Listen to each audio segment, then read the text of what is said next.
नमस्कार,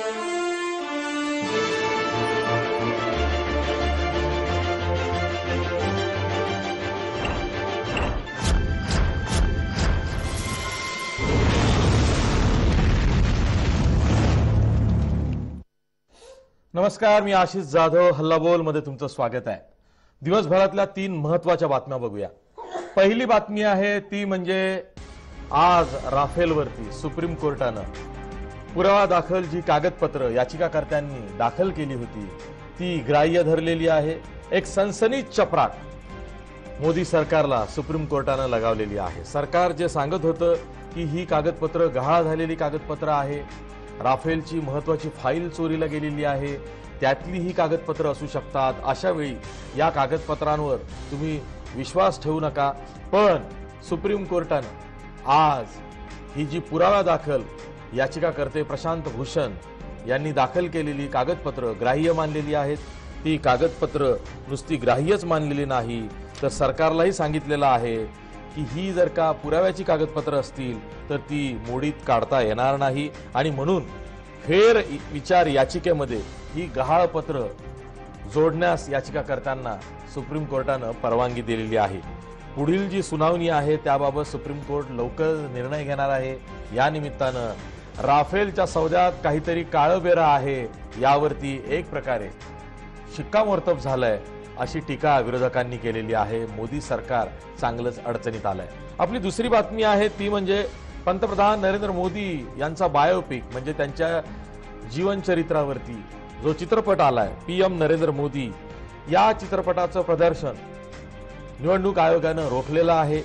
आपल्याला माहिती आहे उद्या 11 एप्रिलला पीएम नरेंद्र मोदी या विवेक ओबेरॉय यांच्या चित्रपटाचं प्रदर्शन होणार होतं. सेन्सॉर बोर्डानं त्याला मान्यता दिली होती, पण आज निवडणूक आयोगानं स्थगिती दिलेली आहे. या चित्रपटाचं उद्याचं प्रदर्शन रोखलेलं आहे आणि प्रदर्शनाची पुढची तारीख देण्याआधी निवडणूक आयोगानं असं सांगितलेलं आहे की निवडणूक आयोगाचीच एक समिती आधी या चित्रपटाचं परीक्षण करेल आणि त्यानंतर हा चित्रपट प्रदर्शित होऊ द्यायचा किंवा नाही याबाबतचा निर्णय निवडणूक आयोग घेईल. तसंच सर्व पक्षांना समान संधी देण्याच्या हेतूनं हा चित्रपट आपण रोखलाय, या चित्रपटाचं प्रदर्शन आपण रोखलंय असं केंद्रीय निवडणूक आयोगानं स्पष्ट केलेलं आहे. त्यामुळे एक मोठा दणका पुन्हा एकदा जे मोदींचे हितचिंतक आहेत त्या सिम्पथायझर्सकडनं ज्या चित्रपटाची निर्मिती झालेली आहे त्या चित्रपट निर्मात्यांना हा बसलेला आहे.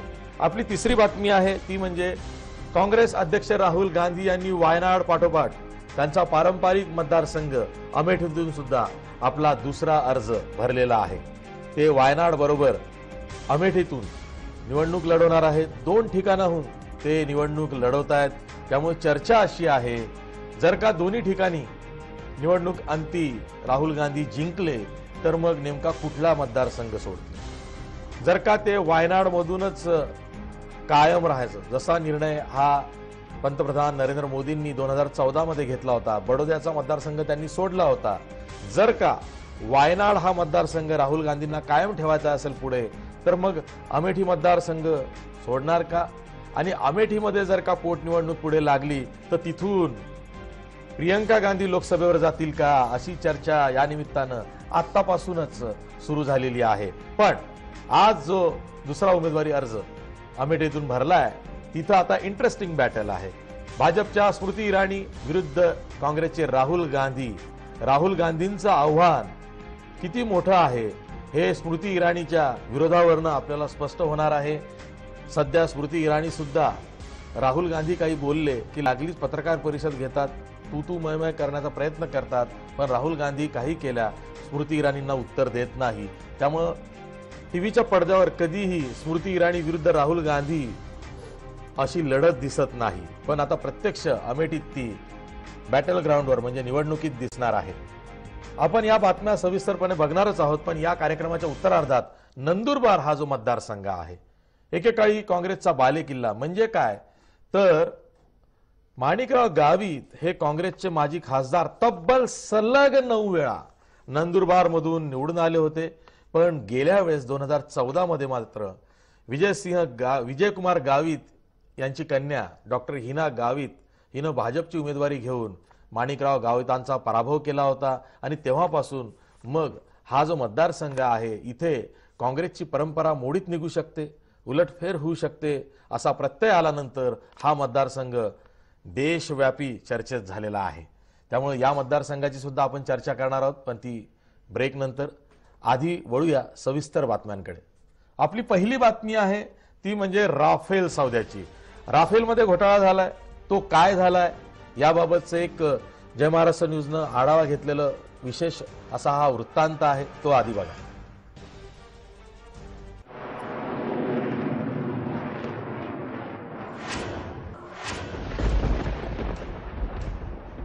राफेल लढाऊ विमानांच्या खरेदी व्यवहारामध्ये फ्रेंच कंपनी दसॉल्ट एव्हिएशनला भारत सरकारनं अनिल अंबानी यांच्या रिलायन्स डिफेन्सलाच भागीदार कंपनी म्हणून सामील करण्यास भाग पाडलं। दुसरा कुठलाही पर्याय भारत सरकारनं दिला नव्हता असा खुलासा फ्रान्सवा होलेंद यांनी एका फ्रेंच नियतकालिकाला दिलेल्या मुलाखतीत केला। त्यानंतर काँग्रेसचे अध्यक्ष राहुल गांधी यांनी पंतप्रधान नरेंद्र मोदी आणि भाजप सरकारवर थेट घोटाळ्याचे आरोप केले। अनिल अंबानी जी ने अपनी जिंदगी में हवाई जहाज नहीं बनाया। अनिल अंबानी जी का 45,000 करोड़ रुपए का कर्जा है। अनिल अंबानी जी ने कंपनी 10 दिन पहले खोली। नरेंद्र मोदी जी ने आपके जेब में से पैसा निकाला, हिंदुस्तान के जवानों के जेब में से पैसा निकाला, उनके परिवारों के जेब में से पैसा निकाला और अनिल अंबानी के जेब में डाला। गेल्या काँग्रेस सरकारनं 126 राफेल लढाऊ विमानांचा खरेदी करार फ्रान्स सरकार बरोबर केला होता।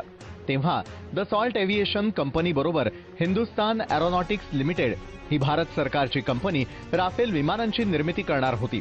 पण त्यानंतर मोदी सरकारनं मूळ करार प्रक्रियेमध्ये बदल करून जानेवारी 2016ला सुधारित करार केला। त्यानुसार विमानांची निर्मिती भारताऐवजी फ्रान्समध्ये आणि संख्या 126 वरून 36 वर तसंच हिंदुस्तान एरोनॉटिक्स लिमिटेडला वगळून अनिल अंबानींची रिलायन्स डिफेन्स इंडस्ट्रीज दसॉल्ट एव्हिएशनची भागीदार कंपनी असणार आहे। नव्या करारावरून उलटसुलट चर्चा होताच काँग्रेसनं राफेल खरेदीच्या घोटाळ्याचा आरोप करायला सुरुवात केली आहे। के मामले में 100% भ्रष्टाचार हुआ है और डिसीजन प्रधानमंत्री ने लिया है और फायदा उसी व्यक्ति को मिला है जो प्रधानमंत्री के साथ डेलीगेशन में फ्रांस में गया था। सीधी बात है, तो इंक्वायरी होगी, जेपीसी होनी चाहिए। राफेलच्या करारावरून अडचणीत आलेल्या मोदी सरकार आणि भाजपकडून मात्र गोपनीयतेच्या अटींचं कारण पुढे करून सारवासारव केली जातीये। झूठ बोल रहे हैं राहुल गांधी। मैंने शर्म से कहा ना 2012 में सब कुछ हो गया था, मैंने बताया आपको, सारी सच्चाई आपको बता दी। उन्होंने निगोशिएशन फाइनलाइज को तोड़ दिया क्योंकि घूस नहीं मिला और उनके पास आज कुछ है नहीं, बार बार हारते हैं। तो प्रधानमंत्री के खिलाफ उनके द्वारा लगाए गए शर्मनाक, बेबुनियाद, अस्तरहीन आरोप की मैं भर्त्सना करता हूं और देश की जनता इसको विश्वास नहीं करने वाली है। गेल्या 4 वर्षांमध्ये भ्रष्टाचाराचा डाग लावून न घेणारं मोदी सरकार आता मात्र राफेलवरच्या आरोप प्रत्यारोप आणि गौप्य स्फोटांमुळे बेजार झालेलं दिसतंय। त्यामुळे कोळसा आणि 2G स्पेक्ट्रम प्रमाणे राफेल घोटाळ्याची राळ उडवण्यामध्ये काँग्रेसला यश येतं का हे पाहणं औत्सुक्याचं ठरणार आहे। ब्युरो रिपोर्ट, जय महाराष्ट्र। राफेलवरनं काँग्रेसनं जी राळ उठवली त्यावरून संसदेमध्ये जे आरोप केले तिथं काँग्रेसनं संसदीय समितीची चौकशी लावा, ती चौकशी पूर्ण करा, अर्थात जेपीसीची चौकशी। पण ती चौकशी मोदी सरकारनं फेटाळली। मध्यंतरी कॅगचा अहवाल सुद्धा आला, तो सुद्धा समाधानकारक नाही म्हणून काँग्रेसनं पुन्हा आरोप केले। या दरम्यान झालं असं की जे ॲडव्होकेट प्रशांत भूषण आहेत, मूळ याचिकाकर्ते, त्यांची सीबीआय चौकशीची मागणी सुप्रीम कोर्टानं आधीच फेटाळली होती, ते पुन्हा सुप्रीम कोर्टात गेले। कारण केंद्र सरकारनं जी एक दुरुस्ती सुप्रीम कोर्टात सुचवली तेच निमित्त साधून फेर याचिका करण्यात आली, फेर याचिका दाखल झाली आणि आज सुप्रीम कोर्टानं जो मोदी सरकारला दणका दिलाय तो खूप महत्त्वाचा आहे। राफेलची जी फाईल गहाळ झालेली आहे संरक्षण मंत्रालयातून, त्यातनं महत्त्वाची कागदपत्र लीक झालेली आहेत आणि ती गहाळ किंवा लीक झालेली कागदपत्र आहे तीच याचिकाकर्ते यानं त्या माध्यमातून कधी छापून आणतायत, कधी पब्लिशिंग हाऊसेसला देत आहेत, मीडिया हाऊसेसला देत आहेत, तर कधी सुप्रीम कोर्टात सादर करतायत. म्हणून ही कागदपत्र खारिज करा असा आग्रह अटॉर्नी जनरल वेणुगोपाल यांनी सुप्रीम कोर्टात धरला. पण आज सुप्रीम कोर्टानं तो सुद्धा फेटाळून लावला. ही जी पुराव्याची कागदपत्र आहेत ती ग्राह्य मानली, नुसती ग्राह्यच मानली नाही तर फेर याचिकेत ती जोडली जावीत असंही सांगितलेलं आहे. एक सनसनीत चपराक ही सुप्रीम कोर्टानं मोदी सरकारला लगावली आहे. त्यामुळं विरोधकांच्या हातात एक आयतं कोलीत मिळालेलं आहे. काँग्रेसचे मुख्य प्रवक्ते रणदीप सिंग सुरजेवाला काय म्हणालेत बघा. To hide the lies of Rafale, Modi ji spoke 100 lies, but truth has finally caught up with him. And the truth is that Rafale की चोरी में चौकीदार चोर है. Modi ji lied repeatedly to the people as also to the Supreme Court. First, Modi government gave an affidavit to the Supreme Court that the CAG report has given them a clean sheet. Modi government and the Prime Minister hid crucial facts and evidence from the Supreme Court. Supreme कोर्टाकडून काही महत्त्वाचे पुरावे हे सरकारनं लपवले. कॅगचा अहवाल सुद्धा संसदेसमोर आहे असं आधीच सांगितलं. त्यावरती मोदी सरकारनं जे ॲफिडेव्हिट म्हणजे प्रतिज्ञापत्र दाखल केलं होतं त्यावरच प्रश्नचिन्ह उपस्थित राहिले आणि अखेर सुप्रीम कोर्टानं जी पुराव्याची कागदपत्र आहेत ती ग्राह्य मानली आहे. त्यामुळं खोटं फार काळ टिकत नाही याचा पुनरुच्चार काँग्रेसनं हा केलेला आहे.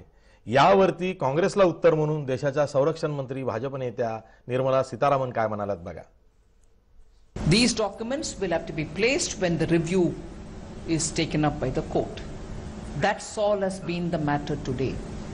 Where, pray, has the court has said, as claimed by Shri Rahul Gandhi ji, I don't want to repeat those line again. He may be brazen enough to claim whatever he claims without any proof. But today what he's done is gross contempt of court. The court has said, and he goes to say what he wants to say, his pet line.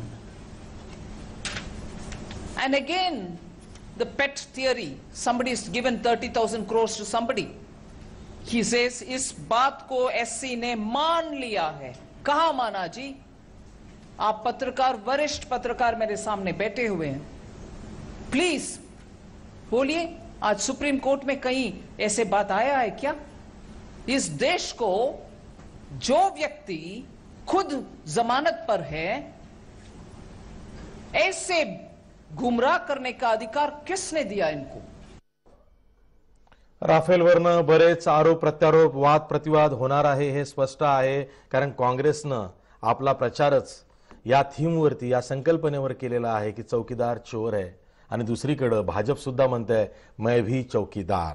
त्यामुळे आता चौकीदार आणि चौकी कोणती राफेलची असा प्रश्न निर्माण झालेला आहे. आपण वळूया दुसऱ्या बातमीकडे. दुसरी बातमी आणखी महत्त्वाची आहे ती यासाठी की निवडणुकीच्या काळातच PM नरेंद्र मोदी हा चित्रपट प्रदर्शित होणार होता. अगदी 11 एप्रिलला ज्या दिवशी पहिल्या टप्प्याचं मतदान देशातल्या 91 मतदारसंघांमध्ये आहे त्या दिवशी म्हणजे उद्या हा चित्रपट प्रदर्शित होणार होता. पण निवडणूक आयोगानं वेळीच दखल घेतली. आचारसंहितेचा भंग होतोय म्हणून PM नरेंद्र मोदी या चित्रपटाला प्रदर्शनाला या चित्रपटाच्या स्थगिती दिलेली आहे. निवडणूक आयोगाचं असं म्हणणं आहे की सर्व पक्षांना निवडणुकीत समान संधी मिळायला हवी या तत्वावरच आम्ही या चित्रपटाला स्थगिती दिलेली आहे. त्याचं प्रदर्शन रोखलेलं आहे ते यासाठी की आधी या चित्रपटाचं किंवा अशा पद्धतीचे अनेक चित्रपट कदाचित येतीलही त्या प्रत्येकाचं आम्ही परीक्षण करणार. त्यासाठी आम्ही एक समिती नेमतो आहोत आणि त्या समितीकडून जर का ग्रीन सिग्नल मिळाला तर मग असे चित्रपट हे निवडणुकीच्या काळात प्रदर्शित होऊ शकतील. त्यामुळं निवडणूक आयोगाच्या दणक्यामुळं स्वतः अभिनेता विवेक ओबेरॉय या चित्रपटाचे निर्माते आणि त्याचबरोबर ज्या हेतूनं हा चित्रपट निर्माण केला गेलेला आहे त्या हेतुकारांना सुद्धा मोठा दणका हा मिळालेला आहे. आपली तिसरी बातमी महत्वाची आहे ती यासाठी की चॅलेंजर आहेत या निवडणुकीत. जर का पंतप्रधान नरेंद्र मोदी यांना कोणी रोखू शकत असेल तर ते राहुल गांधी असं काँग्रेस म्हणत असेल तर राहुल गांधी विरुद्ध पंतप्रधान नरेंद्र मोदी, किंबहुना भाजप तर असंच म्हणत आहे की मोदींचं चॅलेंज हे स्वतः मोदींनाच आहे, कारण त्यांना पुन्हा पंतप्रधान व्हायचं आहे. पण काँग्रेस म्हणताय नाही, राहुल गांधी सुद्धा चॅलेंजर आहेत. तर हे जे काँग्रेसचे चॅलेंजर आहेत राहुल गांधी, ज्यांनी काही दिवसांपूर्वी केरळमधल्या वायनाडमधून आपला पहिला उमेदवारी अर्ज भरला होता, आज त्यांनी आपला पारंपरिक मतदारसंघ जो अमेठी आहे त्यातून आपला दुसरा उमेदवारी अर्ज भरलेला आहे. आज प्रियंका गांधी असतील, त्यांचे पती रॉबर्ट वड्रा असतील, यांच्या उपस्थितीत राहुल गांधींनी भव्य मिरवणूक काढली, जिल्हाधिकाऱ्यासमोर आपला उमेदवारी अर्ज भरलेला आहे. राहुल गांधी अमेठीतूनही निवडणूक लढणार आहे. आपल्याला माहिती आहे की 2014 मध्ये नरेंद्र मोदी बडोदा आणि वाराणसीमधून निवडणूक लढले होते. दोन्ही ठिकाणी ते जिंकले होते. पण जिंकल्यानंतर कोणत्याही खासदाराला एकच लोकसभेचा मतदारसंघ ठेवता येतो, तसा नरेंद्र मोदींनी वाराणसी आपल्या ताब्यात ठेवला पण बडोदा सोडला.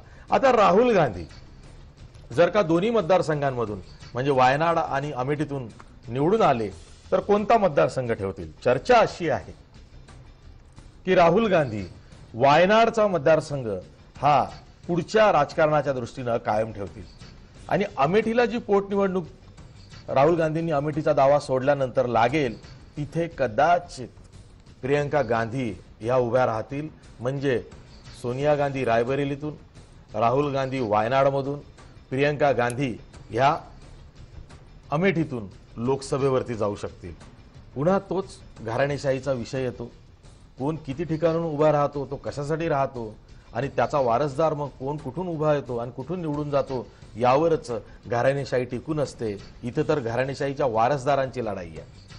ह्या होत्या 3 महत्वाच्या बातम्या. आपण चर्चा करूया. आपल्यासोबत मान्यवर पाहुणे आहेत. आपल्यासोबत स्टुडिओमध्ये काँग्रेसचे ज्येष्ठ प्रवक्ते हरीश रोगे आहेत.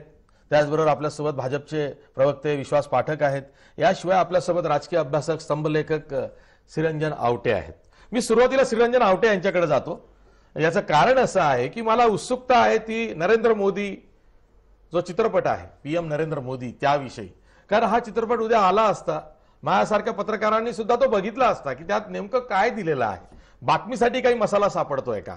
पण आता हा चित्रपट प्रदर्शित होणार नाही आणि असं कळतंय की जी भूमिका निवडणूक आयोगाने घेतली आहे, वाटत नाही की निवडणुका होस तर म्हणजे 23 मे पर्यंत हा चित्रपट आता प्रदर्शित होईल. चांगलं झालं, वाईट झालं?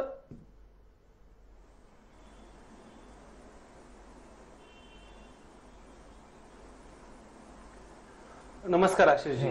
सर्वप्रथम निवडणूक आयोगानं उशिरा का असेना हा निर्णय घेतला ही मला स्वागतार्ह बाब वाटते.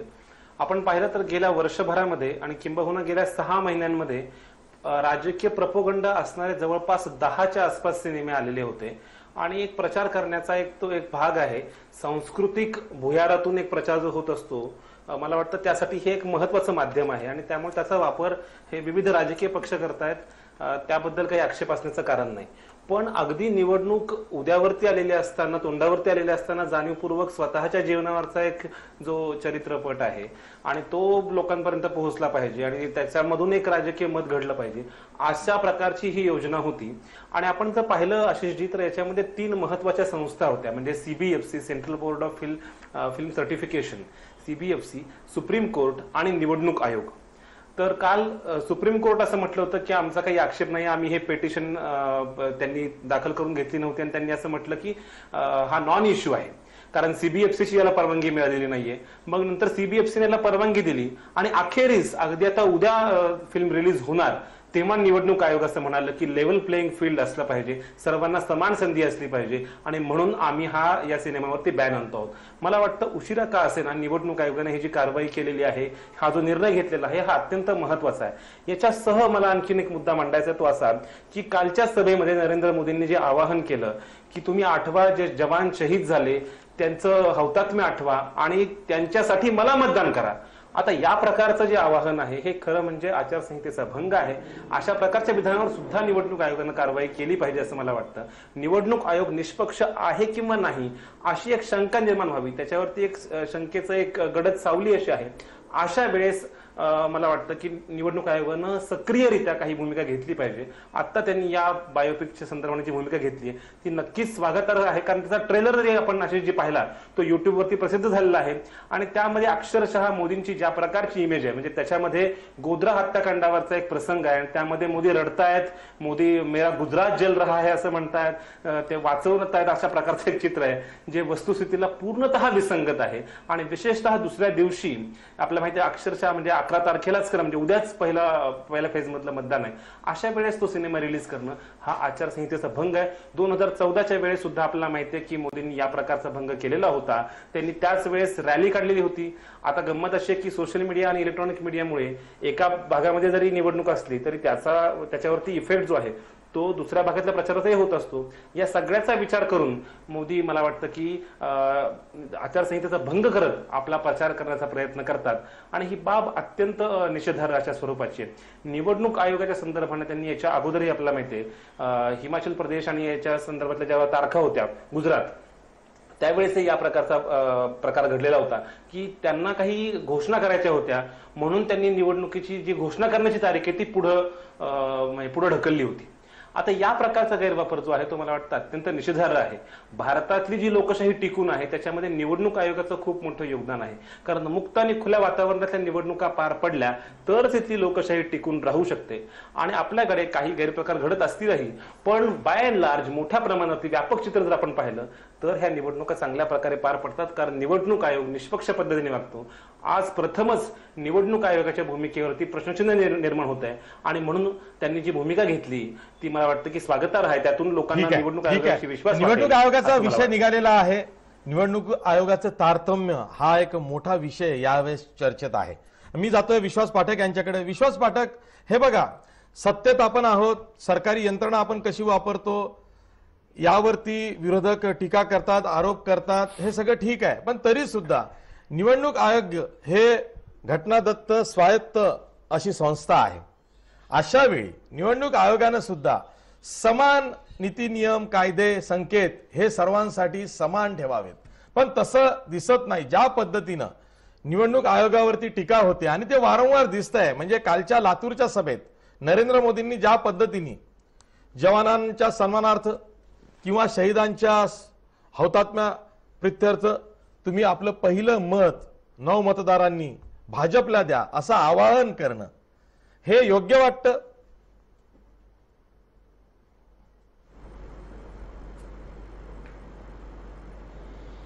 नाही, अशी जी चर्चेचे 2-3 मुद्दे आणि आपण डायरेक्ट बायोपिकवर आलो. बायोपिक हा विषय जेव्हा सुप्रीम कोर्टाकडे गेला तेव्हा सुप्रीम कोर्टाने स्पष्टपणे म्हटलं it is a non issue. तो आमच्या दृष्टीने फार महत्वाचा नाही आहे. त्या सिनेमाच्या भरोश्यावर आम्ही इलेक्शन लढायला निघालो नाही आहे. आम्ही आंतरराष्ट्रीय स्तरावर भारताची जी इमेज तयार केलेली आहे, जी आम्ही 4.5 वर्षात कामं केलेली आहेत, लोकांपर्यंत पोहोचलेले आहेत, त्या माध्यमातून आम्ही निवडणुका जिंकणार आहे. त्यामुळे हा सिनेमा आमच्या दृष्टीने फार महत्वाचा राहील. सुप्रीम कोर्टाने त्याला नॉन इश्यू म्हटलं. इलेक्शन कमिशनला असं वाटलं असेल उद्या इलेक्शन कमिशन एक कमिटी बसवणार आहे, एखादा जर सिनेमा निघाला भ्रष्टाचार विरुद्धची हे करणारा आणि जर काँग्रेसने त्याच्यावर आक्षेप घेतला तर तो सिनेमा देखील थांबवू शकतील. तो विषयच नाही. मला राफेलबद्दल चर्चा जरा पर्स्पेक्टिव्हमध्ये आणायची आहे. आपण चपराक वगैरे असे शब्द मांडले, मी तुम्हाला थोडक्यात सांगतो म्हणजे आपल्या दर्शकांपर्यंत तो विषय व्यवस्थित जाईल. मुळामध्ये राफेल या विषयावर तिघांनी जेव्हा जनहित याचिका फाईल केली, जी काँग्रेसची बी टीम होती, काँग्रेस समोर आलीच नाही कधी, तर त्या जनहित याचिकेवर प्राइस, प्रोसिजर आणि ऑफसेट क्लॉज या तिन्ही याच्यावर सखोल सुप्रीम कोर्टाने अभ्यास करून एक जजमेंट दिलं. त्यामुळे तो विषय कन्क्लूडच झाला. त्याच्यावर रिव्ह्यू पिटिशन परत फाईल करण्यात आली, ती रिव्ह्यू पिटिशन रिजेक्ट झाली. दुसऱ्यांदा रिव्ह्यू पिटिशन जी आली ती एका म्हणजे जी आपले एक्सेस टू सिक्युरिटी ऍक्ट जो आपले कॉन्फिडेन्शियल इन्फॉर्मेशन त्या ऍक्टच्या अंडर ती जी इन्फॉर्मेशन ती चोरून काढली. त्यामुळे अशा इन्फॉर्मेशनचा आधार घेऊन तुम्ही रिव्ह्यू पिटिशन फाईल करून घेऊ नका, एवढंच भारतीय जनता पक्षाने म्हटलं. सरकारने एवढ्यासाठी म्हटलं कारण राफेल या मुद्द्यावर काँग्रेस मुद्दाम चालढकल करून त्याला डिले करताय, सुरक्षेशी ते धोका करताय. आणि मग सुप्रीम कोर्टाने ते समजून घेतल्यानंतर सुप्रीम कोर्टाला असं वाटलं की नाही, हे रिव्ह्यू पिटिशनसाठी याचा उपयोग होऊ शकतो, याच्यावर आपण चर्चा करायला हवी. त्यामुळे रिव्ह्यू पिटिशन या बेसिसवर आता खरं तर आर्ग्युमेंट होईल. आर्ग्युमेंट झाल्यानंतर रिव्ह्यू होणार की नाही ठरेल. आम्ही रिव्ह्यूसाठी तयार आहे, फायनल आर्ग्युमेंटसाठी तयार आहे, कारण हे सगळे जे मुद्दे आहेत प्राइसिंग वगैरे हे सगळे क्लिअर आहेत. आता 2च मुद्द्यांकडे मी लक्ष ठेवतो की जे एअर मार्शल SBP सिन्हा होते, जे निगोशिएटिंग टीमचे अध्यक्ष होते त्यांनी काय म्हटलं किंवा दुसरे फॉर्मर डिफेन्स सेक्रेटरी जी मोहन कुमार की या डीलमध्ये पूर्ण ट्रान्सपरन्सी आहे आणि 2 निगोशिएशन चालू आहे. हा जो विषय काँग्रेसकडून करण्याचा आला तो मुळामध्ये सॉवरेन गॅरंटी या विषयावर आला. आता सॉवरेन गॅरंटी एका क्लरिकल लेवलच्या ज्युनियर ऑफिसरनी फायलीमध्ये हे केलं की 2 निगोशिएशन चालू आहे आणि जे निगोशिएटिंग टीमचे मेंबर नव्हते त्याच्यावरनं हा राय उठवण्याचा काँग्रेसने प्रयत्न केला. आता मला सांगा की डिफेन्स प्रोसिजरल प्रोक्युरमेंट कोड प्रमाणे 2 प्रकारचे निगोशिएशन पॉसिबल आहेत. एक 75 आणि 77 याच्याप्रमाणे जे काँग्रेसने पूर्वी केलं होतं निगोशिएशन ज्याच्यामध्ये ब्रोकर देखील असू शकतो. मात्र 70 आणि 71 प्रमाणे no broker intergovernmental deed जर फ्रेंडली नेशन जर असतील तर आपण म्हणू त्याप्रमाणे निगोशिएशन होत असतात. आणि म्हणून मग सॉवरेन गॅरंटी देखील जर तुम्ही फ्रेंडली नेशन असाल तर सॉवरेन गॅरंटीला वेव करून त्याच्या अगेन्स्ट जर तुम्ही जर डिस्काउंट मिळवू शकत असाल तर तो 9% डिस्काउंट सरकारने मिळवला. हा केवळ एक टेक्निकल मुद्दा आहे, याच्यावर चर्चा होणार आहे आणि आम्हाला पूर्ण विश्वास आहे की सुप्रीम कोर्टामध्ये हे पटवून देऊ. आता प्राइसिंग प्रोसिजर ऑफसेट याच्यावर परत सुप्रीम कोर्ट हिअरिंग घेईल का माहित नाही, घेतली तर आमची त्याच्यावर तयारी आहे. विश्वास पाठक, प्रश्न असा आहे की एकतर 136 विमानं होती, 126 होती, ती 36 झाली, किमती वाढल्या किंवा आपल्या हिंदुस्तान एरोनॉटिकल लिमिटेडला न देता हिंदुस्तान एरोनॉटिक्स लिमिटेडला न देता आपण अनिल अंबानीच्या कंपनीला देत आहोत. भाजप हे वारंवार सांगतं की हे दसॉल्ट या कंपनीनं त्यांच्या अखत्यारीत ऑफसेट पार्टनर कोण असावा हा निवडलेला आहे. एक साधा प्रश्न आहे जो सर्वसामान्य भारतीयांना सुद्धा पडतो की एखादा कर्जदार माणूस आहे, इतका डिफॉल्टर आहे की सुप्रीम कोर्ट त्याला तंबी देतं आणि त्याला वाचवायला त्याचा मोठा भाऊ मग पैसे भरतो. म्हणजे ज्या माणसाकडे स्वतःची सही सलामत सुटका करून घेण्यासाठी शिक्षे वाचून त्यासाठी भावाची मदत घ्यावी लागते पैशाची, तो माणूस की ज्याला कुठलाही पूर्वानुभव नाही एवढी लढाऊ विमानं बनवण्याची किंवा कागदाचं विमानही त्याने बनवलं नाही असं काँग्रेस म्हणते आहे, त्या माणसाला ऑफसेट पार्टनर जर का डसॉल्ट बनवत असेल तिथे सरकार म्हणून जर का सरकार हमी देत असेल कराराची तर सरकारने सांगायला नको होतं की तुम्ही कोणाची निवड करताय, एका डिफॉल्टरची करताय. मग सरकार तिथं चुकलं नाही.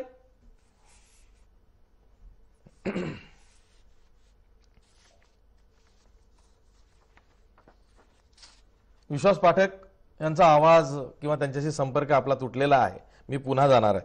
हाच प्रश्न हरीश रोगे आहे की काहीतरी काळबेरं झालेलं आहे आणि म्हणूनच सुप्रीम कोर्टानं सुद्धा की पूर्ण सत्य बाहेर यायलाच पाहिजे.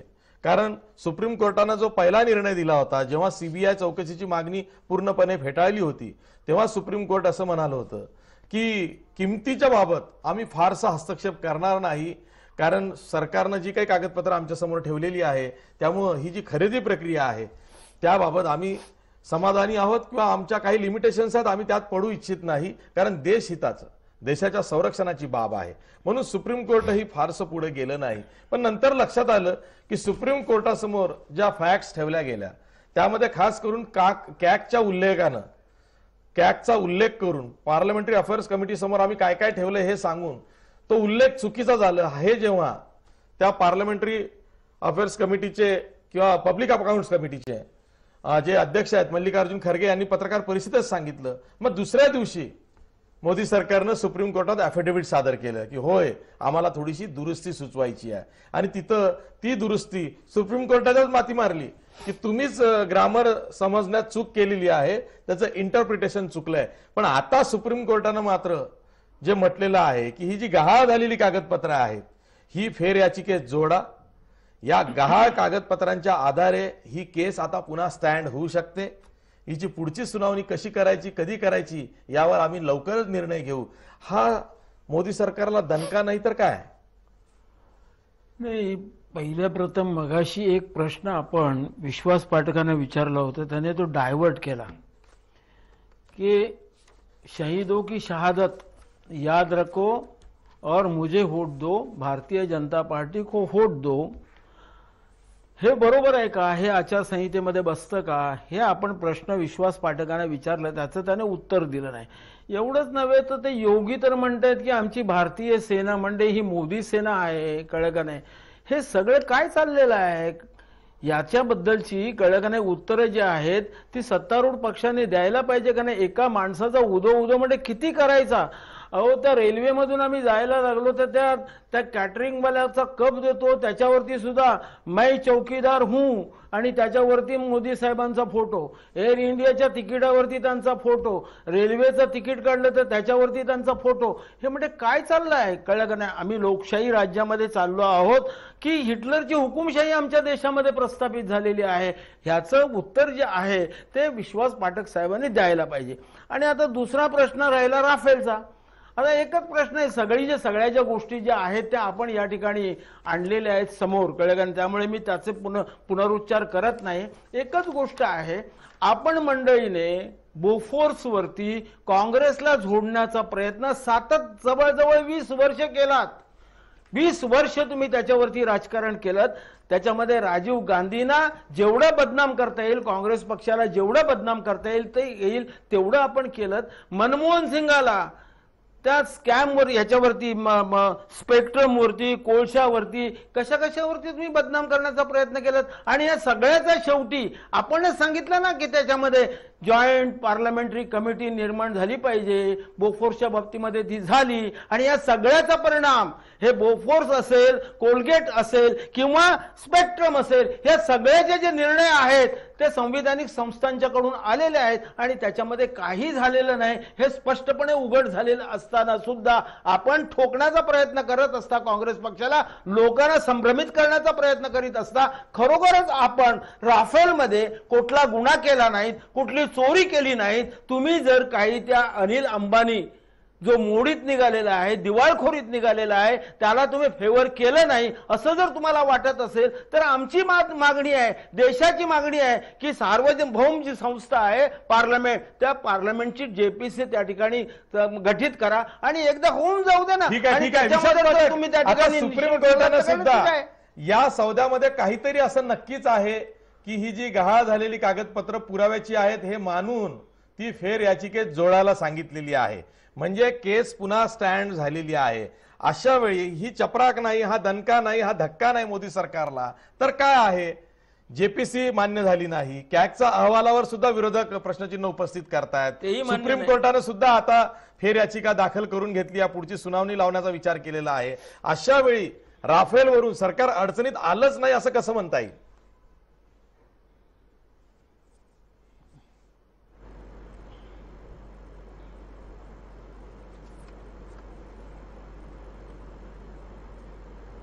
विश्वास पाठक.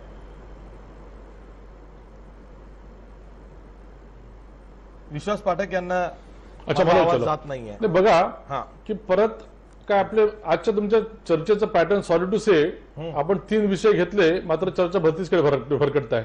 आता राफेल अनिल अंबानीचा विषय आणतो आपण.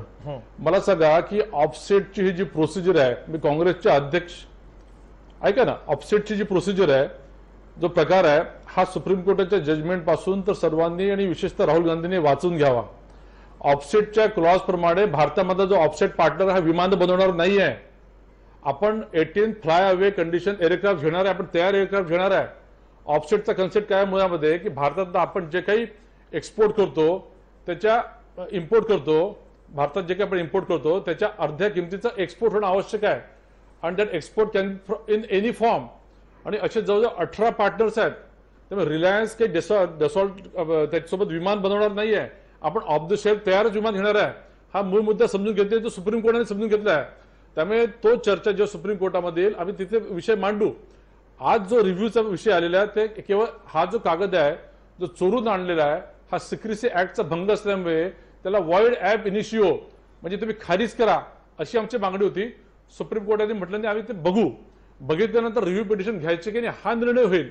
आणि समजा झालीच तर आमची पूर्ण तयारी आहे, याला घाबरायची काही आवश्यकता नाही आहे. जे फॉर्मर जे डिफेन्स सेक्रेटरी आहे, निगोशिएटिंग चेअरमन आहेत, सर्व छाती डॉक्टरांनी सांगतात की सगळं व्यवस्थित झालेलं आहे. सीएजीचा आता रिपोर्ट आलेला आहे, त्यामुळे आम्हाला काही त्याची चिंता नाही आहे. विश्वास पाठक, जर तुम्ही याच्यामध्ये कुठला घोटाळा केलेला नाहीये, कोणाला फेवर केलेला नाहीये असं जर तुमचं म्हणणं असेल तर मग तुम्ही जेपीसी का नाही स्वीकारत. जेपीसीची जी मागणी पार्लमेंट कडून केली जाते आहे, विरोधी पक्षाकडून केली जाते आहे, ती तुम्ही मान्य का नाही करत? त्या ठिकाणी ते मान्य करा ना, त्याच्यामध्ये स्पष्टपणे गोष्टी निवडून होतील ना, खरं काय आणि खोटं तेव्हा काय. त्यांनी मान्यच केली नाही. काय हरकत आहे? तुम्ही जर त्याच्यामध्ये काही घोटाळा जेपीसी केलेला नाही, एकमेव कारण की मुळामध्ये काँग्रेसला चाल ढकल करून सुरक्षेशी धोका करून डिले करायचा आहे. अरे बोफोर्सच्या केसमध्ये आपण जेपीसीचा अनुभव घेतलेला आहे, किती वेळ लागला, काय झालं, आणि शेवटी तुम्ही काय ती विरोधकांनीच मागणी केली होती ना. वाइंडिंग अप चार्जेस म्हणून तुम्ही त्याला ग्लोरिफाय करून टाकलं. मुळामध्ये जेपीसी जसं आहे तसं सुप्रीम कोर्ट देखील सर्वोच्च संस्था आहे. नाही, बोफोर्सच्या बाबतीमध्ये मागणी कोणी केली होती? विश्वास पाठक मत घेतलं. विश्वास पाठक मला एक सांगा, विश्वास पाठक बोफोर्सच्या बाबतीमध्ये जेपीसीची मागणी कोणी केली होती? आम्ही केलीत. मग त्यावेळेला सुरक्षेला धोका निर्माण झाला नाही का? मागणी आम्ही केली, तुम्ही ती पूर्ण केली, पण तुम्ही काय केलं शेवटी? काय केलं? मेजॉरिटीच्या भरोश्यावर तुम्ही काय केलं शेवटी? अहो त्याचा त्या मेजॉरिटीच्या भरोश्यावर म्हणजे तुमच्या विरोधामध्ये गेलं की आम्ही त्याच्यामध्ये आज जरी आमची मेजॉरिटी असली तरी आम्हाला जेपीसीच्या माध्यमातून प्रोसेस डिले करायची नव्हती. संसदेमध्ये तुमची सुरक्षेची हा खिलवाड आहे, आम्हाला प्रोसेस डिले करायची नव्हती. आता निवडणुकीनंतर 17वी लोकसभा येणार आहे. तुमचं असं म्हणणं आहे की संसदेमध्ये माहिती आहे, तरी आम्हाला वेळ काढूपणा करायचा नाही त्याच्यातनं.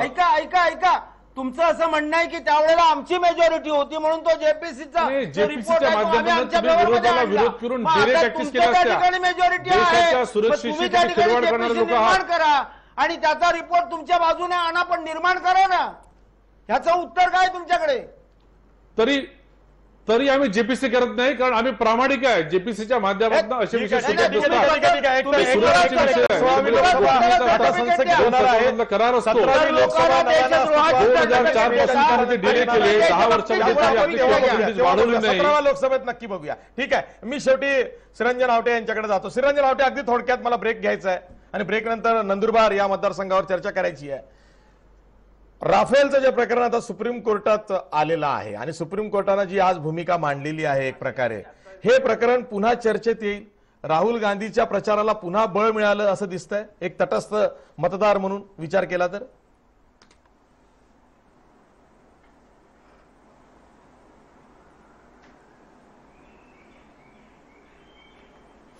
आशिषजी बोला. आशिषजी हा बोला. हा नाही, मी मगाशी विश्वास पाठक जे म्हणाले त्याला फक्त रिस्पॉन्ड करत होतो. विश्वास पाठकांचा असा विश्वास आहे की आपण तांत्रिक माहिती सांगून यातून सुटू शकू, पण गंमत अशी आहे की या सरकारकडनं सिक्रेट फाईल्स चोरीला गेल्या. म्हणजे हे देश सांभाळण्याची गोष्ट करतात, त्यांच्याकडनं सिक्रेट फाईल ज्या की अत्यंत महत्वाच्या होत्या, आणि दुसऱ्या दिवशी सांगितलं की त्या फाईल सापडल्या म्हणून. आता ते म्हणतात की ह्या फाईल तुम्ही ऍडमिसिबल करून घेऊ नका. हे काय चाललंय? आणि ते परत म्हणतात की आम्ही प्रामाणिक आहोत. म्हणजे काय, लोकांना वेडे समजता का तुम्ही? या प्रकरणामध्ये सरळ समांतर पद्धतीने व्यवहार होत होता आणि या प्रकरणामध्ये भ्रष्टाचार झाला. हा सूर्य हा एव्हिडन्स म्हणून स्वीकारून चोर आहे, याच्यामध्ये काही आता संशय राहिलेला नाहीये खरं म्हणजे. ठीक आहे, मी एक ब्रेक घेणार आहे. मला हा वाद फार असा वाढवायचा नाहीये, कारण निवडणुका आहेत, उद्या पहिल्या टप्प्याचं मतदान सुद्धा आहे. त्यामुळं त्याचा प्रचारावरती किती परिणाम होईल, कारण ती ऑनगोईंग प्रोसेस आहे. सुप्रीम कोर्टानं आपला एक निवाडा केलेला आहे, म्हणजे तुर्तास त्यांनी एक निर्णय दिलेला आहे. त्यानुसार जी गहाळ झालेली कागदपत्र आहे, जी द हिंदू या वर्तमानपत्रानं छापली आणि ती सिक्रेसी ऍक्टचा भंग केला वगैरे वगैरे, तर हिंदूचे जे संस्थापक संपादक आहेत एन राम, त्यांचं म्हणणं मात्र वेगळं आहे. ते म्हणतायत नाही, आम्ही पत्रकारितेच्या कर्तव्यातून जी देशहिताची कागदपत्र आहेत ती मिळवली आणि देशहितासाठी आम्ही राफेल सौद्यामध्ये काही गडबड झाली असेल तर तशी बातमीदारी केलेली आहे. एक प्रकारे आज द हिंदूचा सुद्धा गौरव या सुप्रीम कोर्टाच्या आजच्या निर्णयातून झालेला आहे, कारण पत्रकारितेचं कर्तव्य बजावत असताना आपण तटस्थ राहिलं पाहिजे, कोणाला मिंध असता कामा नये. मग ते सरकार असू दे किंवा विरोधक असू दे किंवा कुठलाही राजकीय पक्ष असू दे किंवा कुठली संस्था असू दे, हे द हिंदूनी दाखवलेलं आहे. तेच संबंध देशातल्या पत्रकारांनी दाखवावं अशी अपेक्षा आहे. मी इथंच ब्रेक घेणार आहे. ब्रेक नंतर मात्र नंदुरबार या मतदारसंघावर आपण चर्चा करणार आहोत.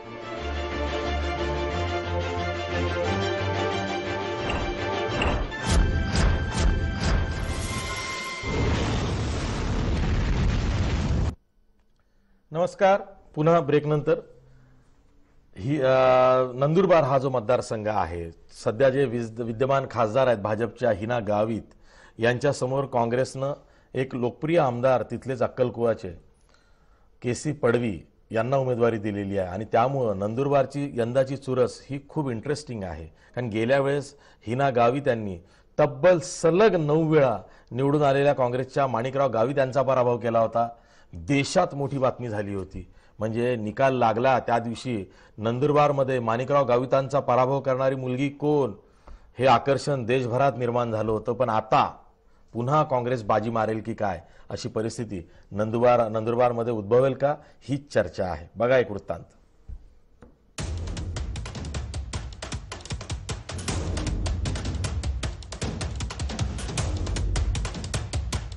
आदिवासी बहुल नंदुरबार मतदारसंघावर सुरुवातीपासून काँग्रेसची पकड राहिली आहे. पण 2014च्या मोदी लाटेत पहिल्यांदाच काँग्रेसच्या या गडात कमळ फुललं. त्यावेळी राष्ट्रवादीतून भाजपत दाखल झालेल्या डॉक्टर हिना गावित यांना उमेदवारी दिली.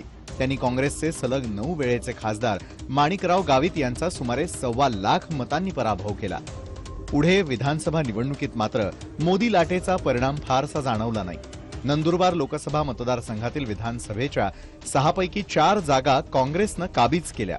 म्हणजे अक्कलकुवातून केसी पडवी, नवापूरमधून सुरूपसिंग नाईक, साक्रीतून DS अहिरे आणि शिरपूरमधून काशीराम पवरा हे काँग्रेसचे 4 आमदार निवडून आले.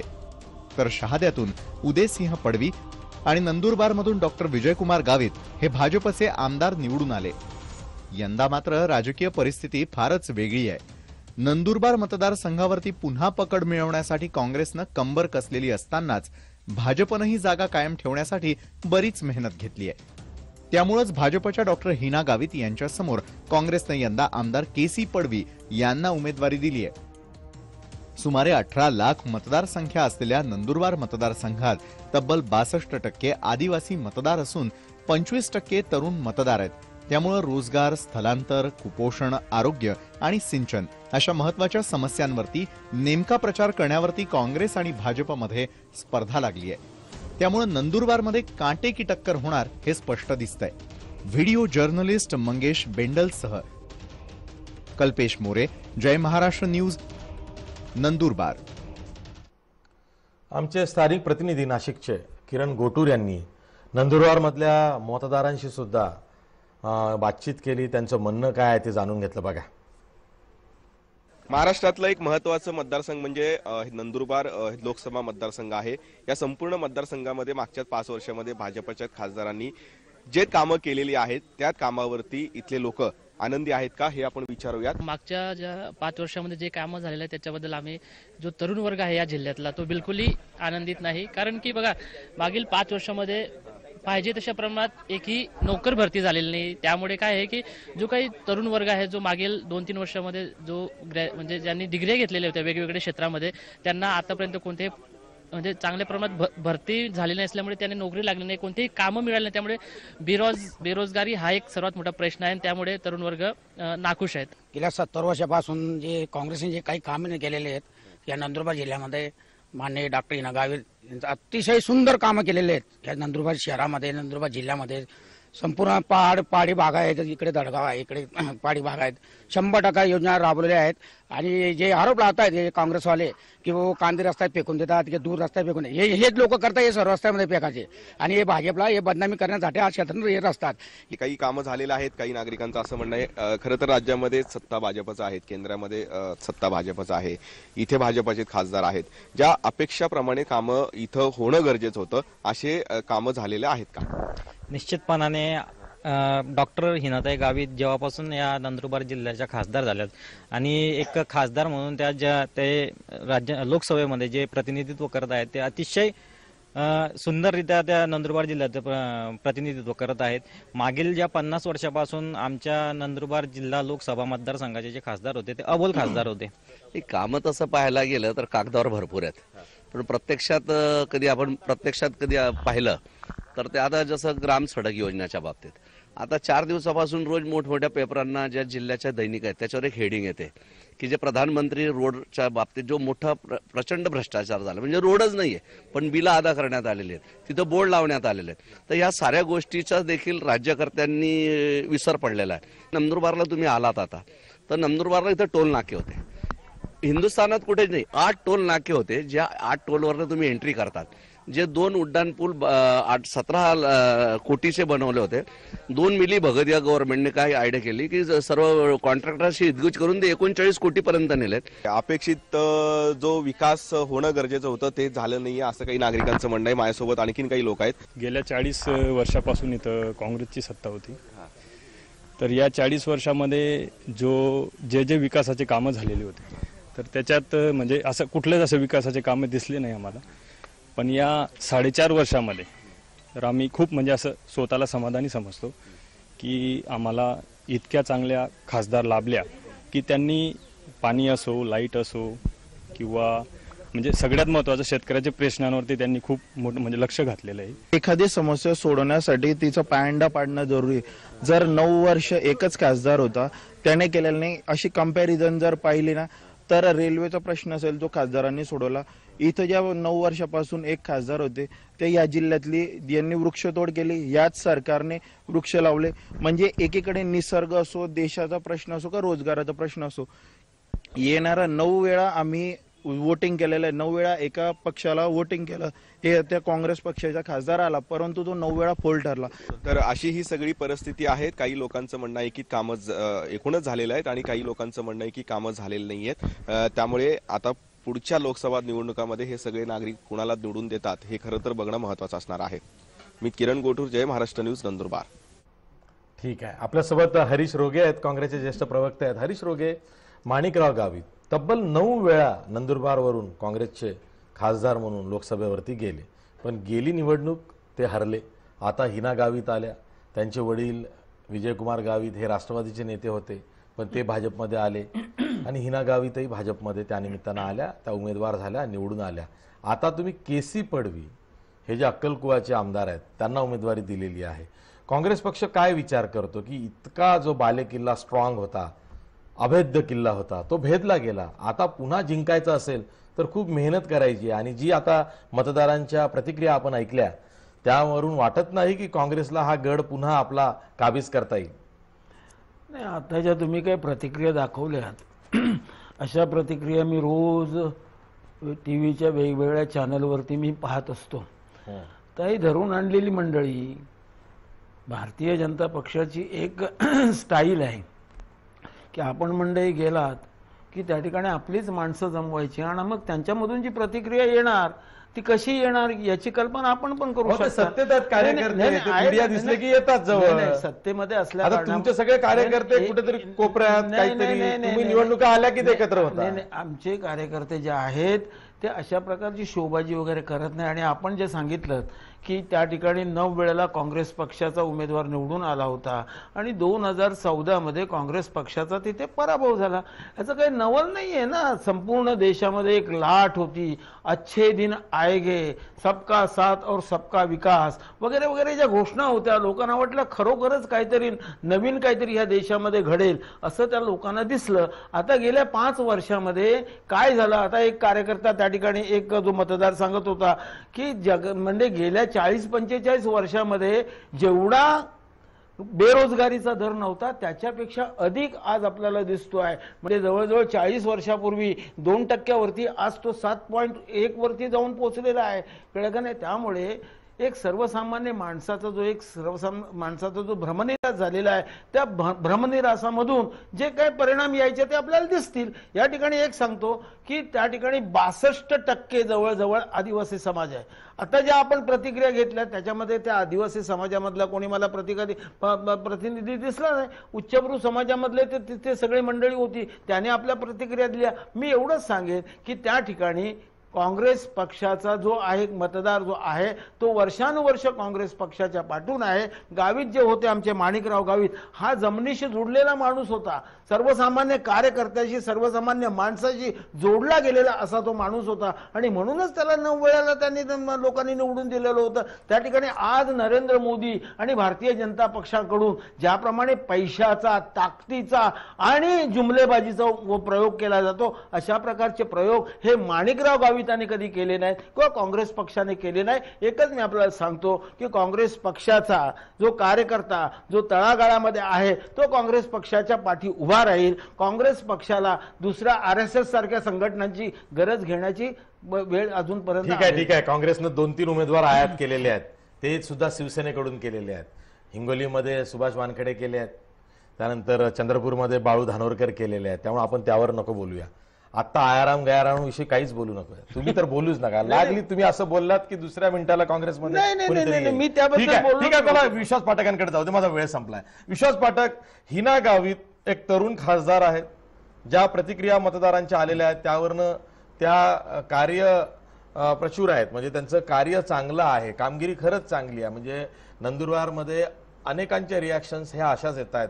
तुम्ही कसं बघता की हिना गावितांनी जी 2014ला कामगिरी केली होती तीच यंदा रिपीट होईल?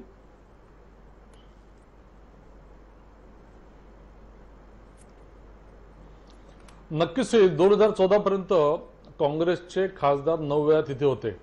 महाराष्ट्रामध्ये 2 असे जिल्हे आहेत, गडचिरोली आणि नंदुरबार, जिथे आदिवासी जास्त आहे आणि अतिदुर्गम भाग विशेष प्रमाणामध्ये आहे. या दोन्ही भागांमध्ये 2014 पर्यंत ज्या प्रमाणामध्ये प्रगती व्हायला पाहिजे ती झालेली नव्हती. 2014 नंतर उजाला असो, सौभाग्य असो, याच्या माध्यमातून घराघरांमध्ये जी वीज गेलेली आहे किंवा रस्त्यांचं जाळ्या पसरलेलं आहे, सिंचनाचे कामं झालेले आहेत, या सगळ्या गोष्टींचा फायदा भारतीय जनता पक्षाला मिळणारच आहे. आणि आमच्या ज्या विना गावित ज्या कॅन्डिडेट आहेत त्या सक्षम आहेत. त्यामुळे नंदुरबारबद्दल आम्हाला कुठेही मनात शंका नाही, तिथे आमचेच कॅन्डिडेट निवडून येणार. ठीक आहे. मी एक आज इथंच थांबतोय. खरं तर वेळ खूप झालेला आहे, त्यामुळे ही चर्चा फारशी मी वाढवत नाही. आज राफेलचा मुद्दा महत्त्वाचा होता, त्याचबरोबर मोदींवरचा चित्रपट तो रोखला गेलेला आहे, त्याचं प्रदर्शन देशभरात उद्या होणार होतं. एवढंच नाही तर जे अभिनेता विवेक ओबेरॉय आहेत, जे मोदींची भूमिका करणार होते, ते तर भाजपच्या स्टार कॅम्पेनर पैकी एक होते. म्हणजे त्यांचं नाव गुजरातच्या स्टार कॅम्पेनरमध्ये भाजपच्या यादीत लालकृष्ण अडवाणींचं नाव वगळून ऍड केलं गेलं होतं. त्यांना सुद्धा मोठा दणका त्यांचा चित्रपट प्रदर्शनापासून रोखल्या गेल्यामुळे मिळालेला आहे. त्यामुळे ह्या बातम्या असल्यामुळं बराच विलंब झाला. इथंच थांबूया. पाहत राहा जय महाराष्ट्र.